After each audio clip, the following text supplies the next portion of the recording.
Ya, yang ini bahasan ini ya, yang topik ini. Kalau di sini contohnya kan masih simpel banget ya, urutan datanya hanya ini, hanya pendek. Ini kalau sudah agak panjang, ini ternyata waktu itu ya, pas latihan di kelas, banyak yang salah.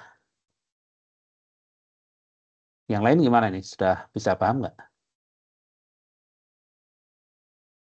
Perlu dites nggak? Boleh, Pak? Ya, coba. Ini eh, kapasitas case-nya 4 baris saja ya, seperti yang di contoh ini ya. Seperti ini, namun urutan datanya, pengaksesannya ini tidak hanya seperti ini kan pendek nih. Ya, coba misalnya ini menulis di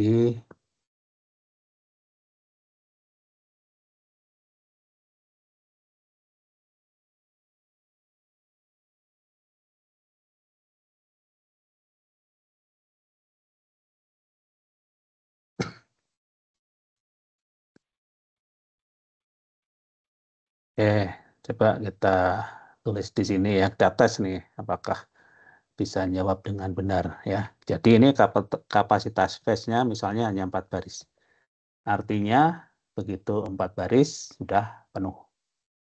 Sehingga kalau ada data baru mau dimasukkan, maka harus ada yang diganti.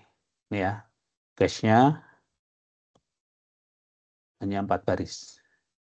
Kemudian ini misalnya urutan datanya yang mau masuk.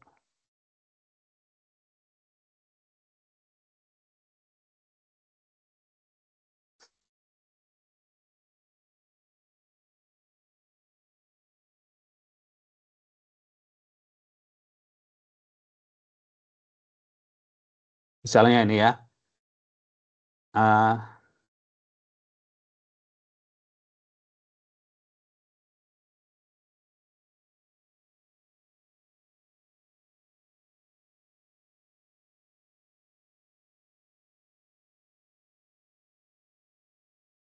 terlalu mepet ya. Saya pakai font ini aja.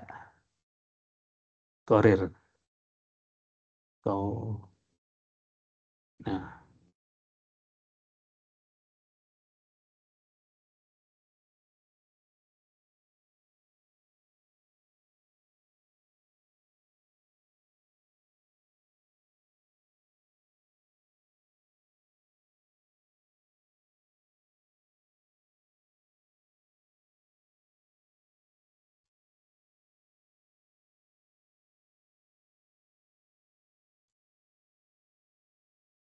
sudah terlalu panjang atau masih kurang panjang? Sudah cukup, Pak. Sudah cukup. Ini urutannya ya. Ada pengaksesan dari kiri ke kanan. Terus masuk data baru X ya. X masuk. Pertanyaannya,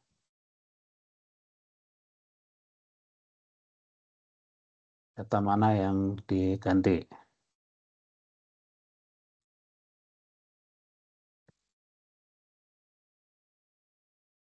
Data mana yang diganti? Nah, misal ini pakai algoritma LRU. Ini perlu ditebelin biar lebih jelas ya.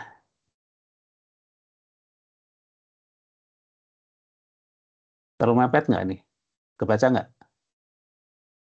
Kebaca, Pak, kebaca. Bisa ya, bedakan ini. Oke, coba algoritma LRU jawabannya apa? Yang diganti yang mana? LRU tuh yang paling tidak sering dipakai ya. Least recently used. Jadi yang paling lama tidak dipakai. Itu yang diganti. Ya. Jadi coba kita lihat dulu slide. Nah ini LRU nih. Blok data yang diganti adalah yang paling lama tidak digunakan. Oke, coba dipikirkan mana yang diganti.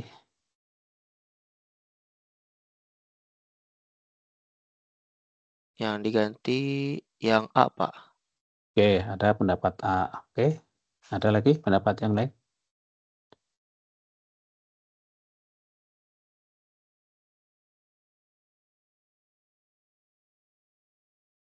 A semua?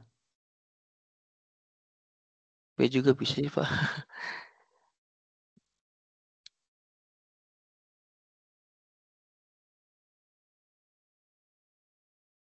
Yakin?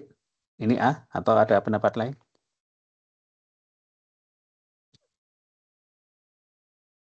Yang lain? Tidak berpendapat atau setuju ini dengan jawaban A. Jadi kalau ada X masuk, maka data A yang akan diganti. Apakah betul?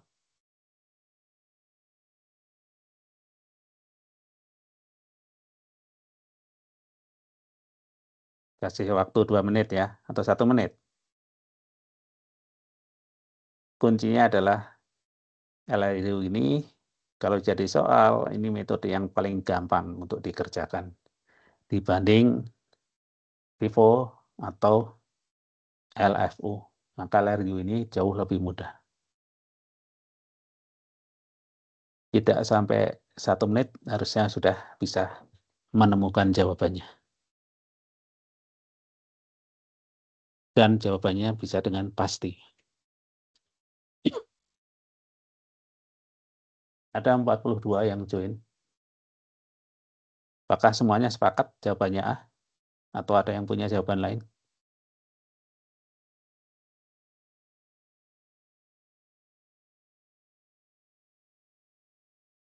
Tidak ada pendapat lain? Kalau saya D, Pak. Oke, sudah ada 2. Apa? Gak tahu deh, Pak. Salah ngitung ya, Pak. Berarti masih ragu-ragu, nggak yakin. Ada yang punya jawaban selain A?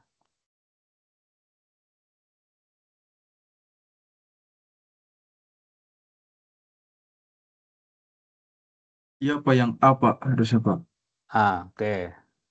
Yakin ya? Ini udah ada 2 nih yang yakin A. Yang lain gimana? Yakin A? Nah, gimana cara ngerjakan kalau LRU? Ini paling mudah ya. Kapasitas 4 baris. Maka ketika ini jadi soal, kalian nggak usah pusing-pusing dengan urutan yang panjang. Kalian dari input data terakhir atau pengaksesan data terakhir, cari ke kiri 4 data yang berbeda. Jadi dari ujung sini, ujung kanan, E, D, B, A. Langsung ketemu kan? Paling lama tidak diakses mana di antara 4 ini? Ya langsung A kan? Jadi jawabannya betul ini. Ya. Jadi yang ini nggak usah bingung dengan sini, cukup cari 4 berbeda. Kebetulan di sini udah langsung ngumpul. Coba kalau di tengah-tengahnya ada A, kemudian ada apa? Ada E ya, ada D ya. Maka ini kan untuk nyari 4 berbeda tidak langsung dapat kan. Kalau 4 beda langsung seperti ini, pada 4 pengaksesan ini hanya 2 macam berbeda kan, D dan E kan. Ini masih belum, harus cari 4 berbeda. Maka ini baru 1, kemudian D 2, ini E-nya udah, ini 3 A ya. Yang keempatnya ternyata sekarang jawabannya adalah B ya. Ini yang paling lama tidak diakses. Jadi udah beda ya. Kalau tadi sebelum diselingi dengan ini langsung urut kan ketemu. Nah, tapi kalau ini tidak langsung ngambil 4 pengaksesan seperti ini baru 2 data berbeda. Data ketiga A, data keempat B. Jadi kalau untuk urutan ini, maka jawabannya B. Oke, tinggal mencari dari kanan ke kiri 4 data yang berbeda. Itu ya, LRU ya. Oke, tadi udah betul ya, karena tadi langsung ketemu 4 data berbeda. Tapi kalau ini ternyata ada sedikit agak panjang. LRU oke? Kalau Oke, oke, kalau sekarang datanya seperti ini ya. Misalnya udah seperti ini. Kemudian sekarang Vivo. Nah, mana yang diganti?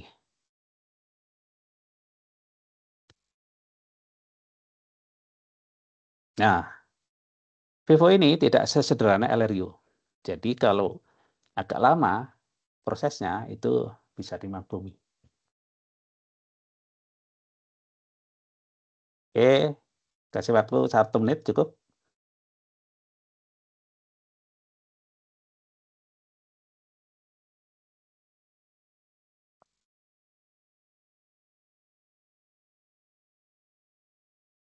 Yang sudah punya jawaban disebutkan ya, untuk saya tulis.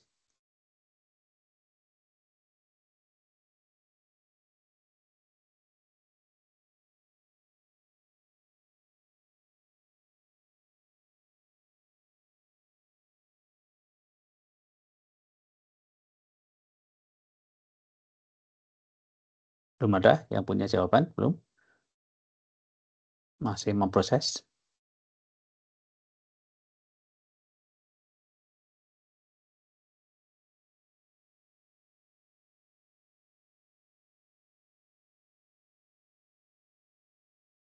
yang diganti E nggak, Pak? Oke, saya tulis apakah ada yang lain?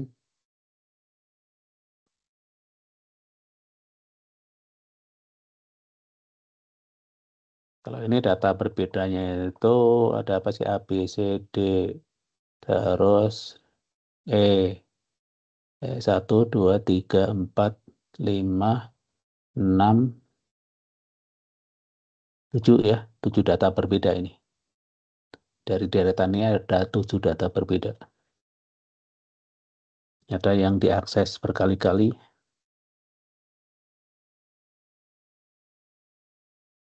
Apakah ada jawaban selain E?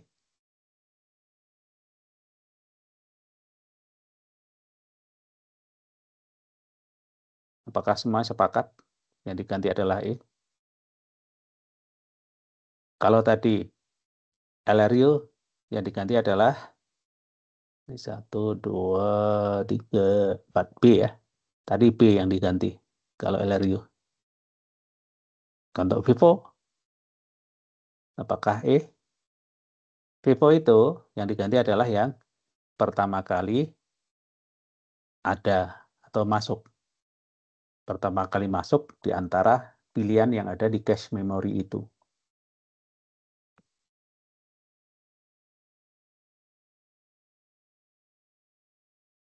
Nggak ada jawaban lain? F, Pak. Ya, udah ada 2 macam. F. Ada lagi Saya selainnya. D, Pak. Ya, ini seru ini. Ada F, ada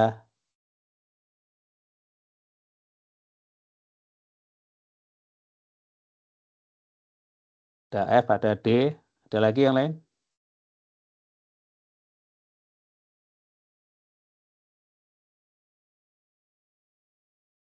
Tiga jawaban.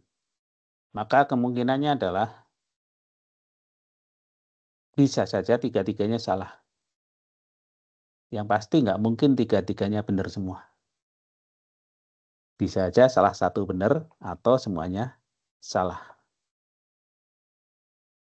Tadi kan ada 7 macam ya. Data berbeda ini. A, B, C, D, E, F, H. Ini nggak ada nih. Fix? Hanya 3 ini? Nggak, apa atau ada pendapat yang lain lagi? Nah, bagaimana caranya? Vivo sekarang ya, Vivo. Kalau tadi LRU simple. Pivot, kita udah tahu cara kerjanya, yang diganti yang paling duluan masuk di antara yang ada. Nah, kita telusuri ya.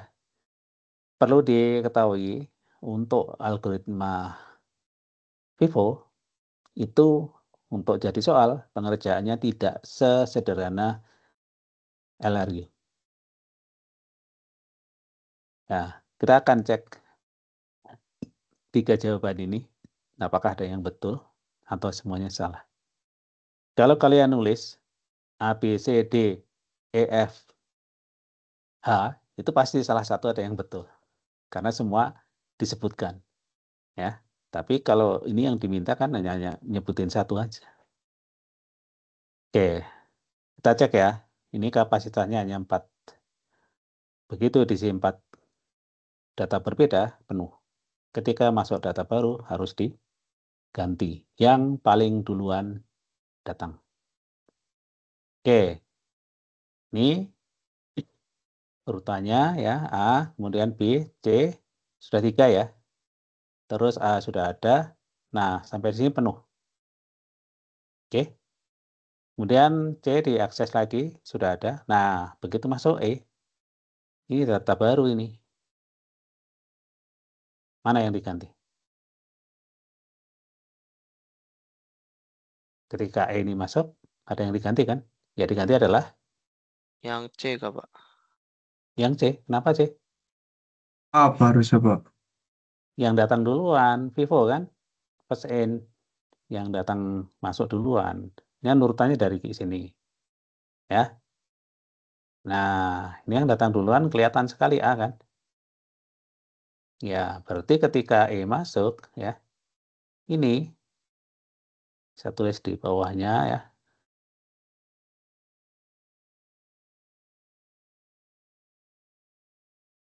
Ketika E ini masuk, maka ini yang diganti A. Ya. Oke, lanjut. E lagi. Nah.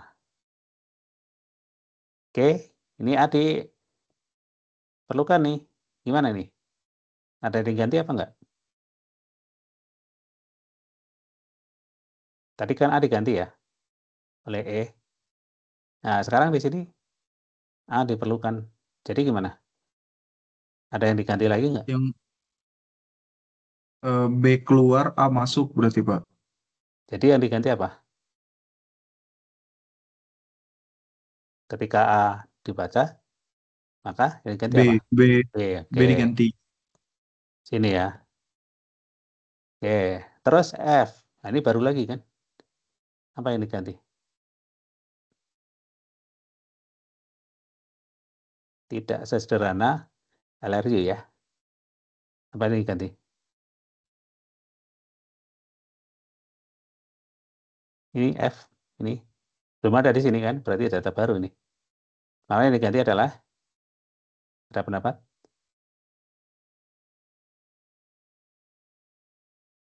Kok lama? Ini masih kelihatan gampang kan? Yang yang C Iya, diganti, Pak. ini kan. Ini masih kelihatan yang paling baru kan ya. Jadi F masuk, ini yang diganti C. Kemudian D, ini belum diganti ya. F sudah ada, D ada, D ada. Nah ini H. Nah ini baru lagi nih.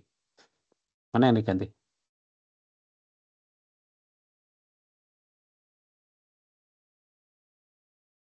Yang A, Pak. H masuk yang diganti A. Apakah A? Semuanya sepakat? Atau ada pendapat lain? Kalau H masuk?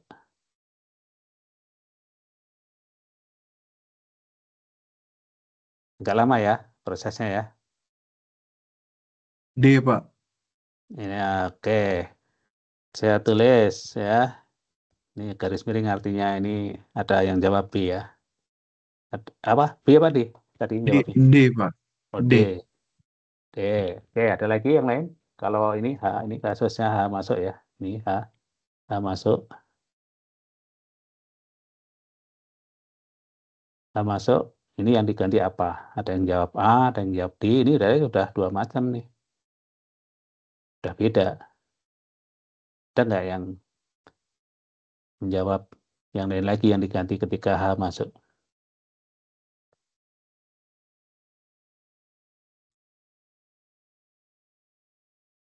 Oke, ini ada 2 pendapat. Jadi gimana kalau Vivo? Kalau dari sini tadi ini masih sepakat semua ya. Nah, begitu di sini ini udah ada beda pendapat nih. Belum dilanjutkan lagi ke sini. Nanti bisa beda-beda lagi nih. Jadi gimana untuk Vivo? Kita Ya. awal A, B, C, D, Pak. Yang D itu masih paling depan. Berarti yang diganti itu yang D kan, Pak? Yang D. Yang A tadi gimana nih? Yang jawab A tadi. Sepakat jawabannya D? Atau masih bertahan jawabannya A?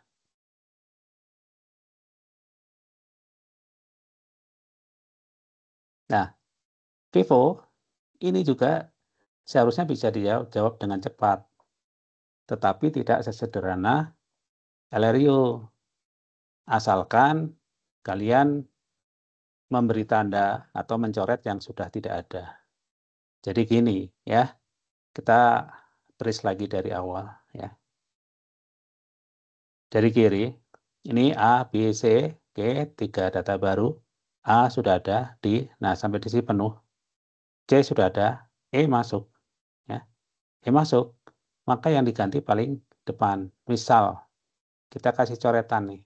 Ini diganti. Oke, perhatikan A di sini ini adalah data yang sama dengan A yang dicoret. Ini juga harus dicoret. Oke, dengan demikian ketika E masuk, maka kita yakin ya, tadi yang paling depan itu A. Ya, ini betul. Ya, ini betul. Terus E lagi sudah ada. Nah, ini A. Ini sudah nggak ada ini. Di cache memory sudah nggak ada A ini. Berarti harus ada diganti. Nah, dengan melihat urutan ini, yang dicoret itu sudah nggak ada, berarti paling depan adalah B. Maka B ini yang diganti. Dan ini jawaban tadi masih betul. Oke. Kemudian F, ini baru lagi. Nah, sekarang kita lihat. Paling depan adalah C. Dan ini jawaban betul. Ya. Jadi C ini diganti. Tapi jangan lupa, di sini ada C juga. Ini data yang sama. Berarti ini juga kita coret. Sehingga kalau ada data baru, kita tinggal lihat aja yang tidak dicoret paling kiri apa, yaitu D. Ya. Nah, kita lanjutkan tadi sampai F ya.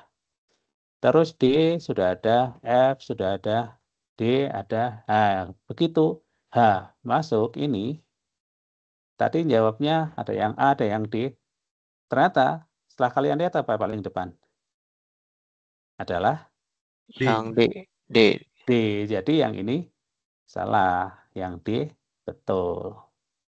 Jadi ini yang diganti D, tapi jangan lupa setelah itu ada D juga, ini juga harus dicoret, harus dicoret, harus dicoret. Kalau enggak, akan makin bingung nanti. Berikutnya C. Nah, C ada enggak? Ini baru berarti, karena udah enggak ada kan? Nah, sekarang mana yang diganti? Nah, dengan Yang mudah, E, Pak. ya, dengan mudah kita ngelihat yang enggak dicoret apa? Oh, berarti ini diganti ketika, mana tadi? Kita sampai mana tadi? C ya, sampai sini tadi ya. Nah, C masuk, diganti, jangan lupa, ini juga dicoret. Sehingga kalau kita lihat dari sini, kita cek ke belakang harusnya hanya 4 data berbeda, yaitu C, H, F, A. Nah, ini berarti masih betul, hanya 4 kan. Kalau lebih dari 4, berarti pasti ada yang salah tadi nyoretnya. Oke, sampai di sini oke ya. Nah, begitu D diperlukan lagi, ini udah nggak ada, berarti harus ada diganti. Maka yang diganti apa? Yang A. betul ya. Ini sekarang saya pakai warna aja lah. Ya, warna merah. Ya, kok situ. Jadi sampai sini ya. Ini si tanda tadi D ini ya. Dimasuk ini ya. Oke. D masuk. Maka yang diganti apa tadi? A ya. Ini A. Kita cek lagi apakah 4 data. D, C, H, sama F. Oke, masih betul ya. Kemudian A ini ada diganti lagi, yaitu F. Nah, jangan lupa kita sudah sampai sini ya. WA maka diganti adalah F. Ini coret-coret. Kemudian B. B sudah ada belum? Ini enggak ada ya, B. Maka diganti adalah 4 data berbeda. Yang apa? Yang A ya. Nih. Sehingga ketika B masuk ini, yang 4 data berbeda, B, A, D, C. Kemudian A sudah ada, anak E, ini baru lagi. Maka yang diganti adalah C. Kemudian D sudah ada, D sudah ada, E sudah ada. Oke. Nah, ketika masuk X, kita dengan yakin tahu yang diganti adalah D, Pak. ya ini, yang ini ya, ini yang diganti ini. Yang tidak ada coretan paling kiri. Ini akan diganti, termasuk ini di sini juga nggak ada. Sehingga di sini kita lihat ya, dengan X ya, terakhir masuk ini akan menjadi data keempat yang berbeda. X, E, A, B. Nah, itu yang di dalam cache isinya seperti itu. Jadi, untuk Vivo, kita harus memberi tanda atau mencoret data yang sudah tidak ada di cache memori. Oke? Ini juga jawabannya masih bisa dipastikan ya. Cuma butuh alat bantu atau langkah coret-coretan atau tanda. Tidak seperti LRU. Ada pertanyaan? Dua ini. Satu lagi, LFU. Kalau LFU gimana?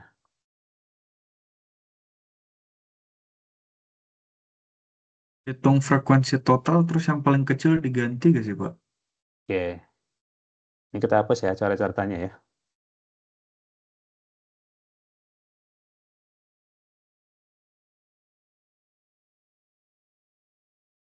Nah, pertanyaannya, frekuensi itu jumlah pengaksesan ya.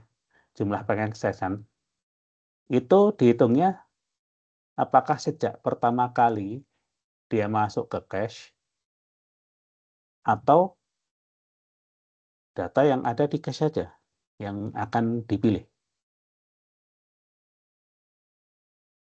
Gimana? Paham nggak maksudnya? Jadi, kalau sejak awal, walaupun nanti sudah diganti, maka counternya tidak di-reset. Kalau sebelumnya sudah misalnya 5 kali, maka begitu nanti, misalnya sudah 5 kali, terus dia sudah ganti, sudah nggak ada di cache kan, terus ternyata dia diperlukan lagi. Nah, counternya apakah dari 0 lagi atau dari counter yang sebelumnya? Gimana menurut kalian? Paham maksudnya ya? Dari awal di cache gak sih, Pak? Dari awal digunakan di sini. Ya, sebenarnya itu bagi desainernya itu ada 2 opsi itu. Bisa sejak awal, bisa juga begitu dia keluar, counternya di reset kembali. Ya. Paham bedanya enggak? Kalau dari awal, ya, misal ini ya, ini X mau masuk, ya, X mau masuk, ini. Kalau dari awal, kita dengan mudah menghitung counternya. Kita itu maksudnya kalau kita mau mengerjakan soal ya, kita sebagai orang mau mengerjakan soal, bisa dengan mudah menghitung counternya. Yaitu, misalnya, A berapa ini? Dihitung aja ya, 1, 2, 3, 4, 5 ya. 5. Terus B. 1, 2, 2. Terus C. 1, 2, 3. Terus D. Berapa D? 1, 2, 3, 4, 5, 6, 7. Terus E. 1, 2, 3, 4 ya. F. F-nya 2 ya. G nggak ada, langsung H. Hanya berapa? 1. Hanya 1. Ini kan counternya kalau dari awal. Oke. Begitu case-nya hanya 4 baris, ya, angka ini apakah tetap dipakai atau yang keluar di reset. Kalau kapasitasnya 100, ya angka ini belum berubah. Belum ada yang diganti kan. Kalau case-nya kapasitasnya banyak, lebih dari 4 ya. Atau 10 aja ini udah semuanya belum ada yang diganti. Tetapi, nah, bagi komputer, ya, manakah yang akan lebih mudah? Masing-masing ada plus minusnya. Kalau dari awal, ya, dari awal, kalau jumlah datanya, macamnya itu ada 100 macam data, maka harus menyediakan variabel untuk nyimpan counter masing-masing itu 100 variabel. Banyak banget kan yang diperlukan untuk nyimpan seluruh data. Itu konsekuensinya. Tetapi kalau begitu keluar dari cache, counternya di reset, maka variabel yang diperlukan untuk menyimpan counter cukup sesuai dengan baris yang dimiliki oleh cache. Lebih simpel. Kebutuhan untuk menyimpan datanya lebih sedikit. Tapi kekurangannya apa? Secara statistik, yang dibandingkan ya hanya yang sedang ada di baris, di cache. Padahal kalau dari history, bisa aja yang counternya sedikit saat itu sebenarnya historinya pernah banyak. Bisa dipahami nih, dua hal sudut pandang yang berbeda itu. Bisa dipahami ya? Bisa, Pak. Nah, kalian mau milih yang mana? Berarti kalau 4 baris ini harus di reset kan, Pak? Ya, jadi masing-masing ada plus minusnya.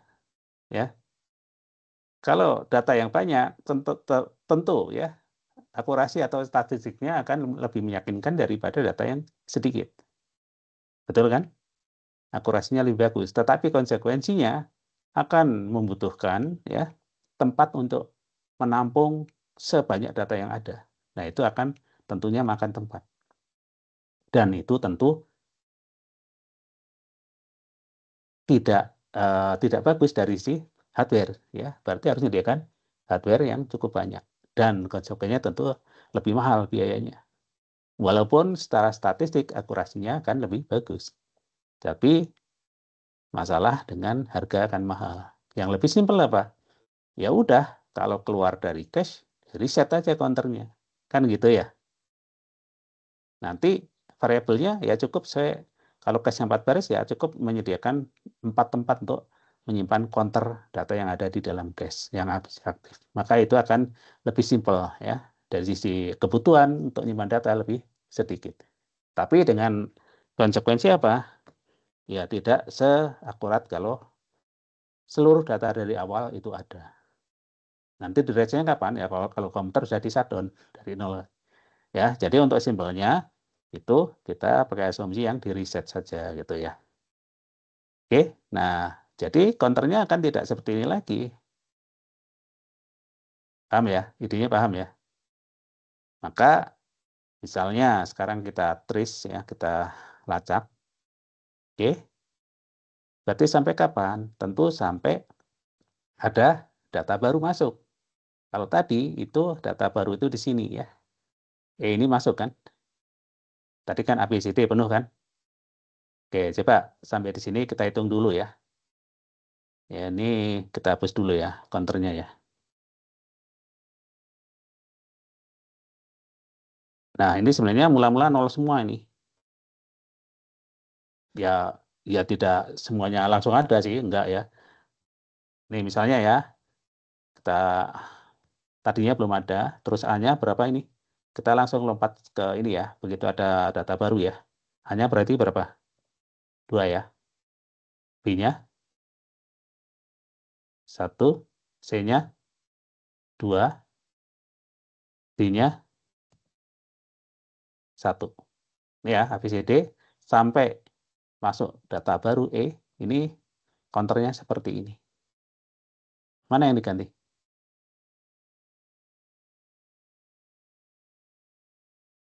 Ada yang tahu? Ada pendapat? B atau D, Pak. Cuma nentuin 2 itu paling gimana? Dari komputer itu nggak bisa seperti itu. Yang Bisa B, ya. Pak. Yang B. Dia harus mutusin salah satu. Kalau dari definisi, yang diganti adalah yang counternya paling sedikit. Ternyata yang sedikit di sini lebih dari 1. Apa artinya?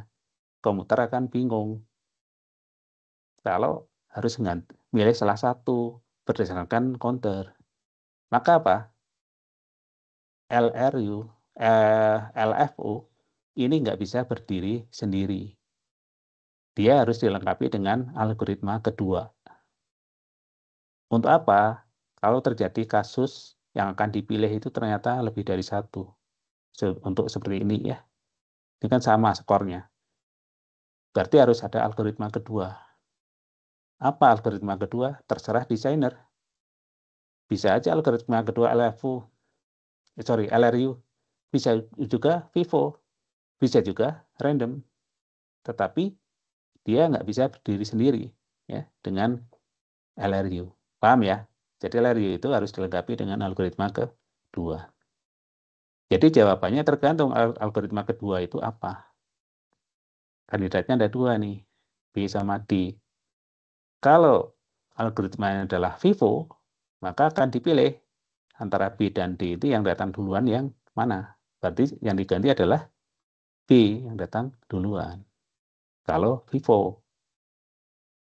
Oke. Kalau LRU yang diganti yang mana? Antara B dan D. Adalah B juga ya. B itu lebih lama daripada D yang diaksesnya. Oke. Nah, kalau ada kasus misalnya ternyata yang diganti D, bukan B. Berarti algoritma kedua pakai apa? Yang jelas bukan Vivo, bukan LRU. Itu pasti algoritma random dari 4 macam algoritma yang kita pelajari. Ya, bisa aja seperti itu ya kasusnya ya. Kalau nanti itu kalau nggak salah ada soal pilihan ganda ya seperti itu. Ada kasus gini-gini, kalian diminta menentukan nih. Nah, kalau yang diganti ini berarti algoritma yang dipakai yang mana? Nah, itu kan kalian harus cek satu persatu. Kalau ada yang cocok, misalnya LFU nggak cocok, LRU nggak cocok, Vivo nggak cocok, ya berarti mungkin random, gitu kan ya. Tapi kalau udah, oh ini sesuai Vivo, ya udah Vivo yang dipilih. Oke, nah jadi begitu masuk tadi, maka yang diganti itu di reset. Apa yang diganti tadi? Ya tergantung kita mau apa yang kedua. Misalnya pakai apa? LRU ya. LRU berarti paling jauh adalah B, jadi B-nya ini akan jadi 0 lagi gitu ya. Terus E-nya 1 pas di sini kan. terus E-nya 2. Nah, kita update ya, satu persatu ya. Ini jadi 2, terus apa? A-nya jadi 3, F ini baru lagi nih. Ini yang 0 ini artinya udah nggak ada ya, yang 0 ini udah nggak ada. Sekarang mana yang diganti? Kalau F masuk. Nah ini nggak ada yang sama ya, ada skor yang sedikit itu D. Pasti D yang diganti, sehingga ini jadi 1, D-nya jadi 0. Terus berikutnya apa? D yang barusan diganti ternyata diperlukan kembali. Ini yang disebut dengan tracing, barusan diganti, diambil kembali.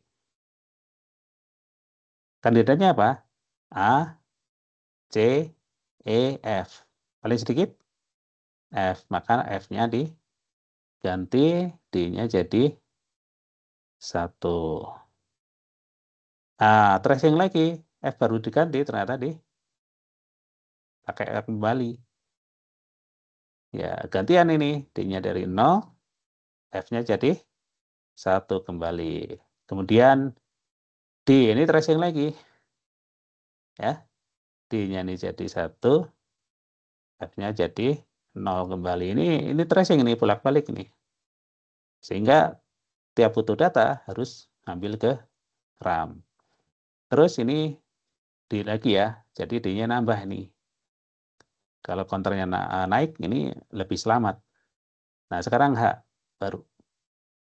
Mana yang diganti? Ada 3 kandidat. Tadi algoritma kedua kita pakai apa? RU ya, yang gampang ya. Nah, berarti kandidatnya apa?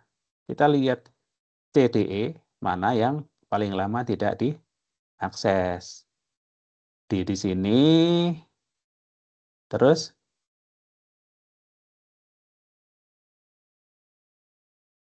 mana? D,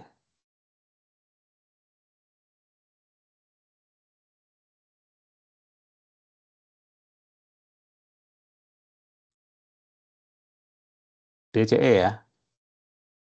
D, kemudian ada yang ini.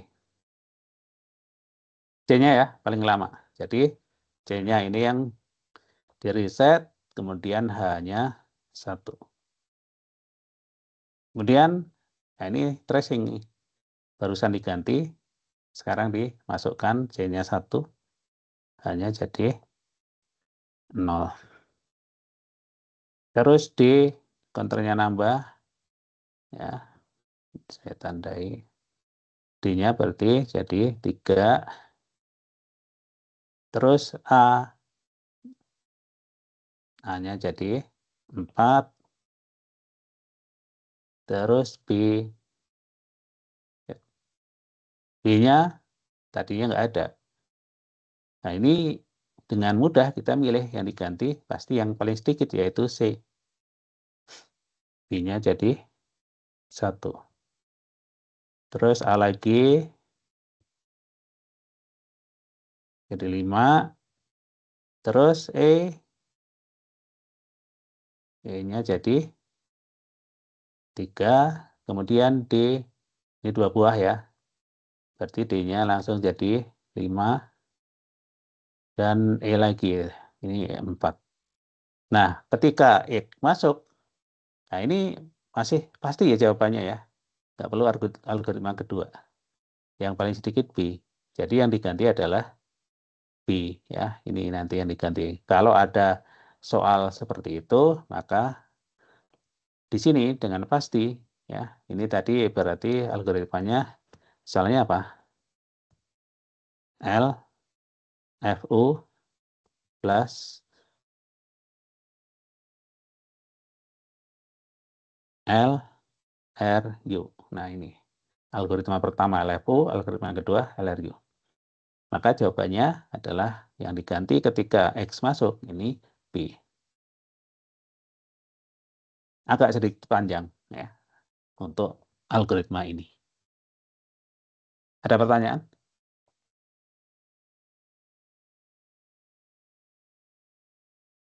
Ini pakai asumsi data yang sudah keluar, counternya reset ya. Dan itu akan lebih menghemat tempat untuk menyimpan counter data ya. Kan bisa aja macam data itu melebihi kapasitas baris cache memory.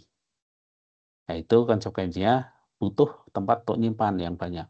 Tapi kalau satu baris satu counter, berarti yang diperlukan hanya sejumlah baris saja. Implementasi secara perangkat kerasnya akan lebih simple, lebih sedikit. Ya, seperti yang kita coba ini tadi. Oke, apakah ada yang mau bertanya hal lain? Tidak ada? Baik, kalau tidak ada, saya rasa cukup ya.